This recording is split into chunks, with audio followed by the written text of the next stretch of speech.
Are you a woman of faith who is struggling to navigate your current season of life? Do you feel like life is just happening to you instead of for you?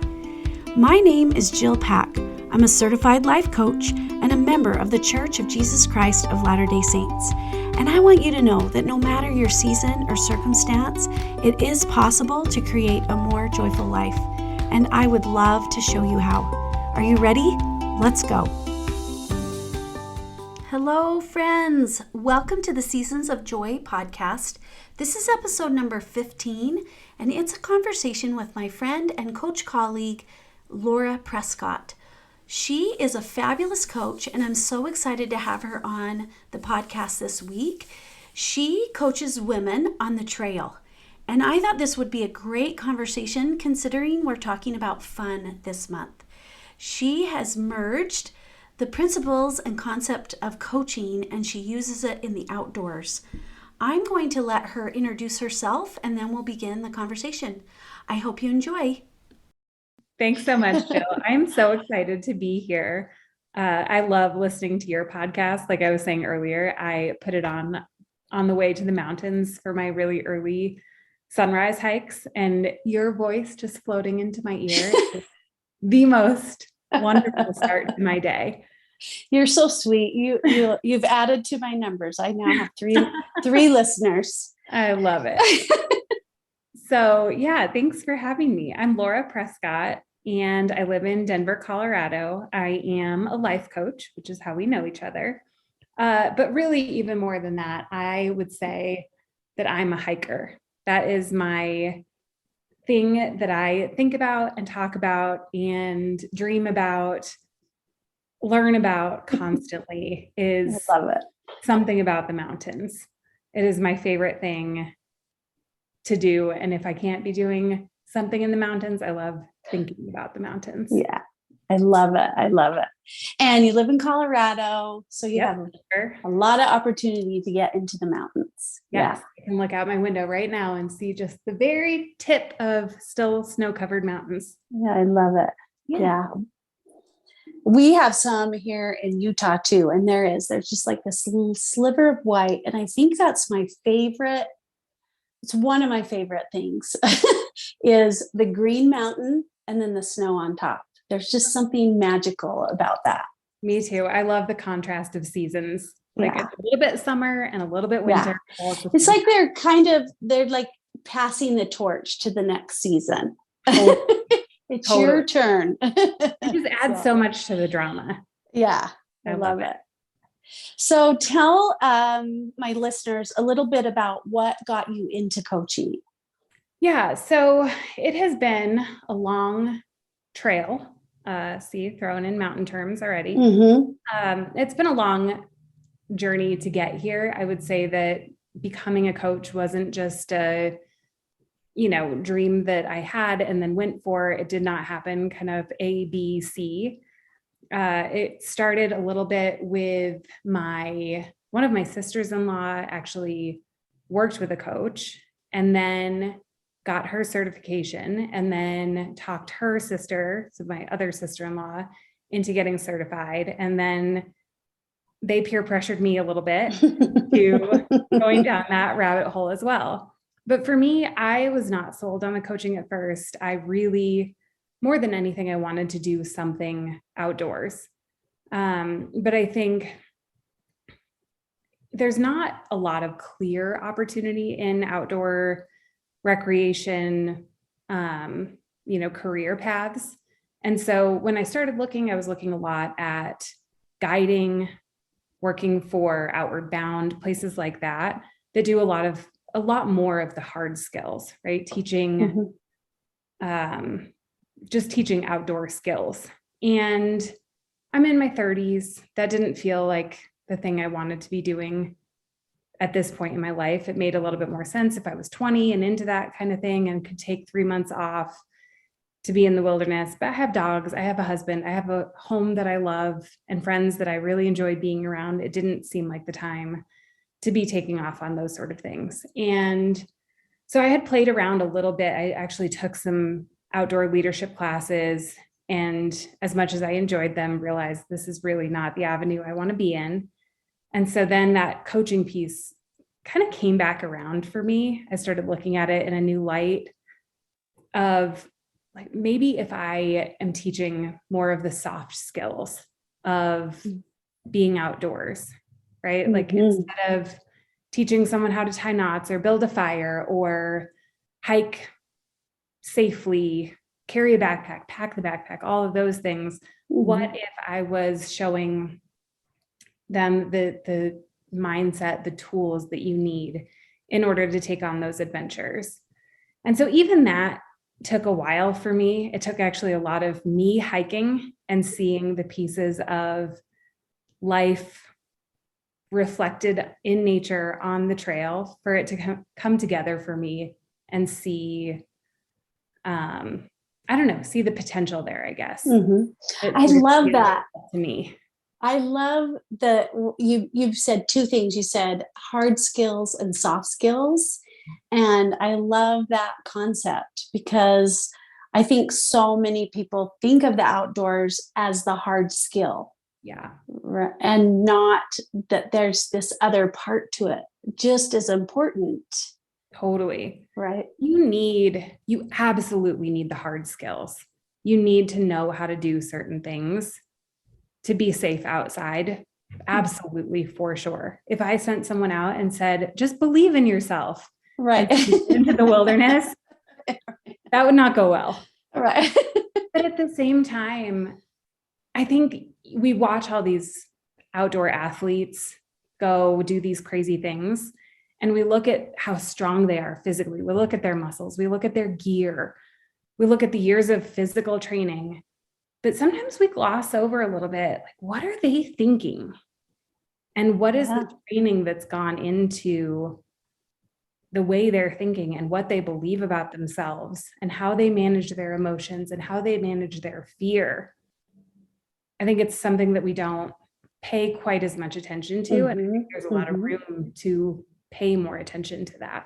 Yeah. And isn't that interesting too? Like, just as you were talking and you mentioned before just how the trail kind of mirrors life in general. And when you were saying like, how do they manage their fear? How do they manage their mind? And that is just so relevant just as an everyday person, right? Like just understanding our mind and managing our emotions in the things that we are afraid of to tackle just in our everyday life, not in the extreme.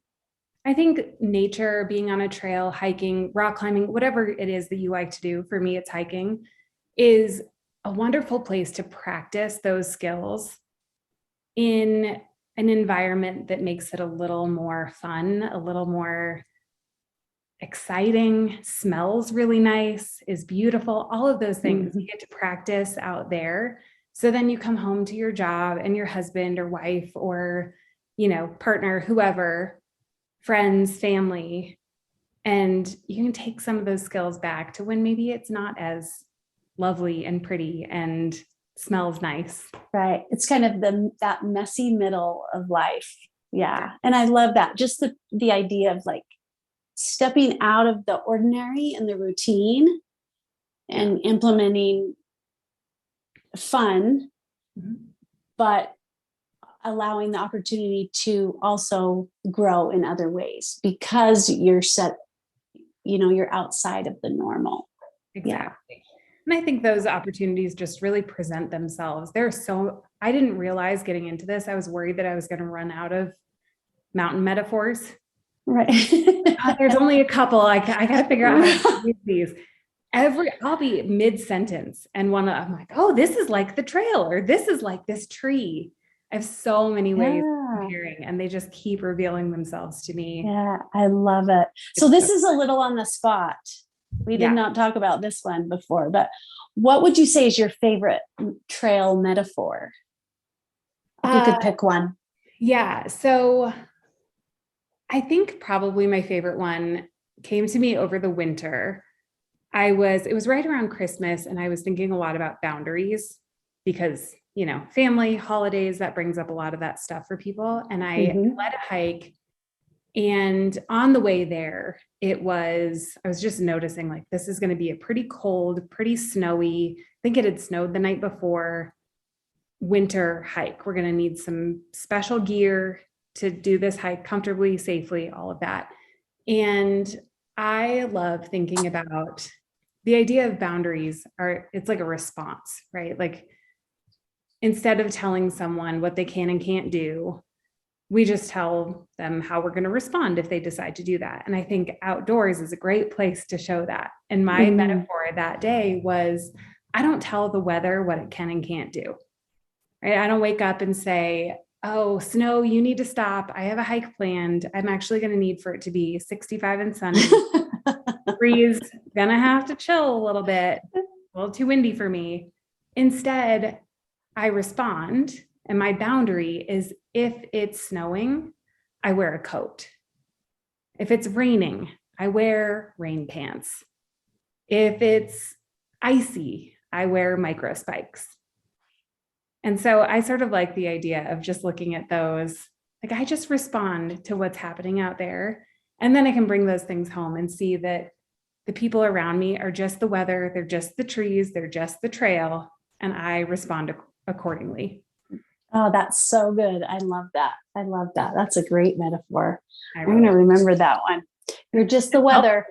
You're just the weather. Tell my husband, you're just the weather. You're just the weather. Yeah, he's going to love that. He's going to love that. Love that. I'm like, you're a tree. What? No. But yeah, what a great lesson though, to just, to look for ways to really get a clearer understanding of those things, of those concepts. I love that. Ties it all together. So tell me, now that we have introduced you and your passion for the outdoors, I love it. Who do you mostly work with? I work with women, and that pretty much sums it up. From there, whoever wants to work with me. I always say that I work with women who want to do something they've never done. They want to cultivate an adventure mindset, which is kind of something I came up with on a trail day, I don't know, at some point, meaning just the mindset that you need in order to take on any adventure. And so that's how it sort of translates. I don't just coach women who hike, women who want to hike, women even who want to be outdoors. It's truly just that adventure mindset that I think being outside and is a beautiful way to bring that in. But really, I coach any woman who wants to do something that they've never done, that they're a little bit afraid to do. So what do you see is the biggest challenge in your clients around the idea of fun? So I think the women that I coach have a really hard time accepting that anything worthwhile can be fun. We think that it can either be hard or fun, worthy or fun, challenging or fun. And most of the time, I think we lean toward this idea of it's got to be worthy, challenging, hard, all of that, because fun is easy, and then easy isn't worth anything. Right. It's almost this idea like, well, if it's just fun, then I'm not growing, I'm not learning. Maybe it's a little waste of time. Totally. Right. Not necessary. It's indulgent. Indulgent is a big one. Yeah. It's not necessary. And we're all about, getting things done. We only have a certain number of hours in the day, and we need to be productive, busy. Yeah. Going, learning, doing something. We got to tackle that to-do list. And then when we get everything done on that list, then we can sit down and read a book and then the question is, well, do you ever get to read the book? Probably not.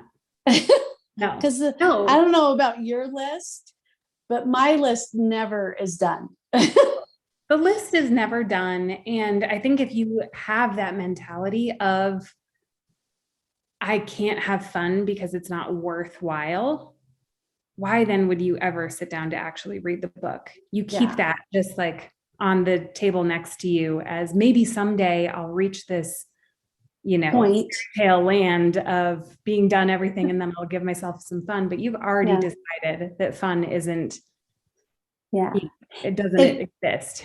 It isn't a priority. No.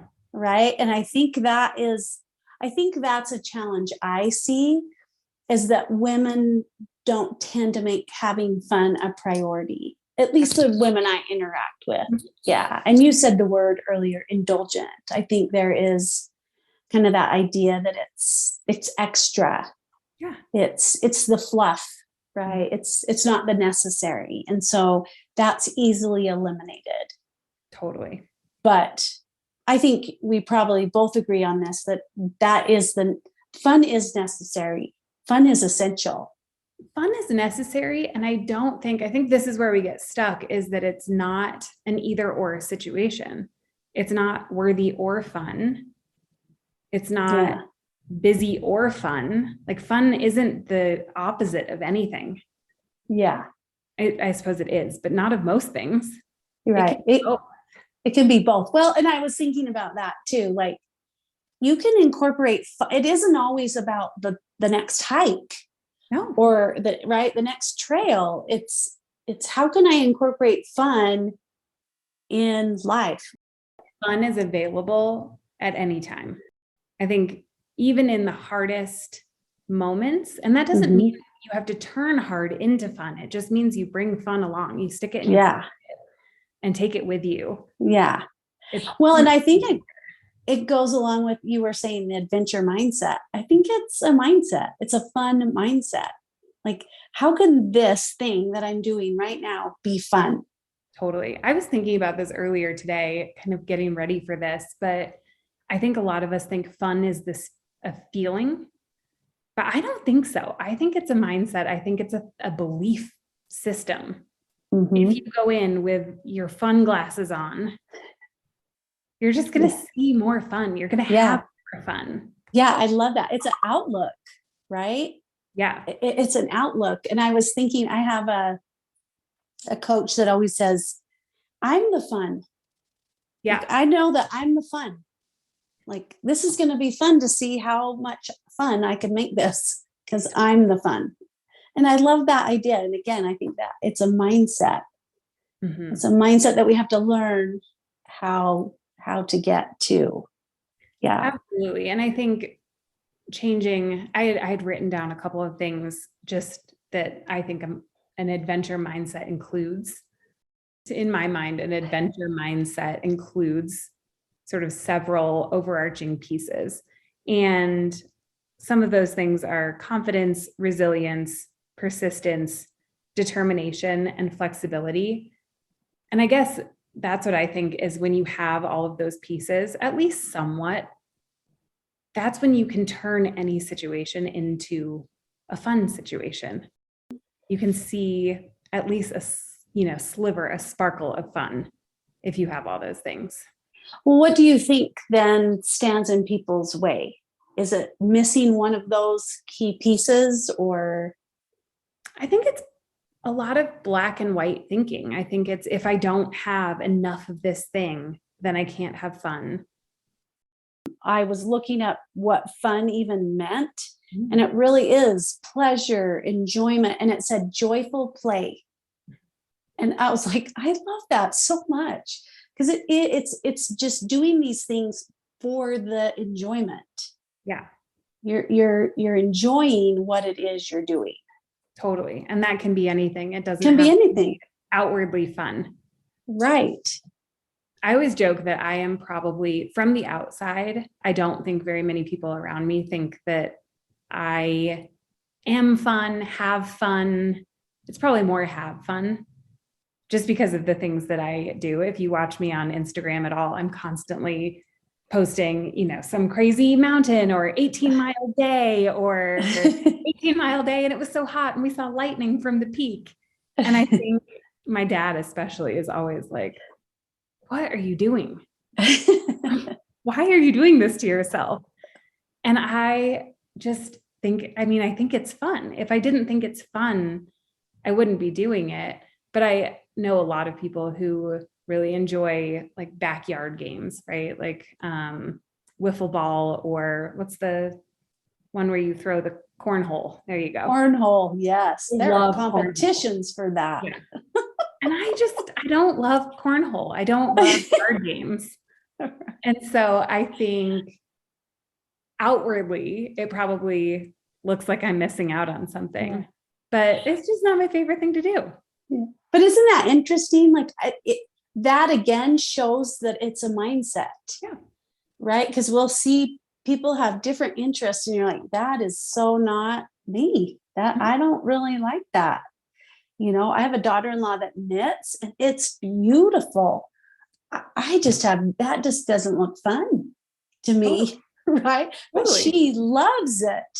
Or my daughter is a gardener, and I have tried to grow a garden for as long as we've been in our house, which is like 28 years, and I stink at it. And I finally realized this year that it's because I don't love it. It's not worth the challenge. I haven't classified it as fun, but I am doing better at flowers. I actually have some real flowers this year that she's helped me plant, and it was actually fun. But it's just interesting. Like, it is interesting to think that it is about our mindset. It's not the activity. 100%. And I know this because when I play cornhole, it has nothing to do with, I'm not having fun because of the cornhole. I'm not having fun because I'm focused on what people think about me, how terrible my aim is, how I feel sorry for the person who's on my team because I'm losing this game for us, right? They score 2 points and I somehow end up negative scoring everything. They're like, no, let's give them back points. It has nothing to do with the cornhole. It's the mentality that I have around it. On it because I don't care that much about cornhole. Right. Well, that's an important thing. Like, there's some things that we want to work our mindset around, and there's others that it just doesn't matter. And cornhole is probably one of those things. Absolutely. For you and for me. I want to grow, and cornhole isn't. This is not one. Nope. I love that you use cornhole as the example. I love that so much. So my next question is, like, how have you seen this bringing coaching and outdoors and just kind of introducing the element of fun? How have you seen this benefit your clients? Yeah. So I didn't really, this whole journey of coaching, I feel like I've been in tow the whole time. Like, I'm just letting it take me where it takes me. I really don't have a super clear idea of what I want to do. I'm trying to hold pretty loosely in a lot of ways. And one of the things that has really stood out to me is that people just really want to be in each other's company. We want to be around each other in real life. And I think on the trail, especially, again, when we're all pointing out things that we're enjoying, someone will point out a butterfly, someone else will point out a heart-shaped rock. Oh my gosh, we had a hike a couple of weeks ago where we all were taking pictures with this heart-shaped rock that somebody saw that I would never see. And so I think, the thing that's really stood out to me is doing some of this work in real life, in the real world, which I think a lot of us think that out in the wilderness is actually away from the real world. We're getting away, but I don't think so. I think that is the realest place it gets. Yeah, I would agree with that. That's awesome. You know, it makes me think of this story. My husband, back in college, we weren't married, but he had gone to Europe backpacking with a buddy.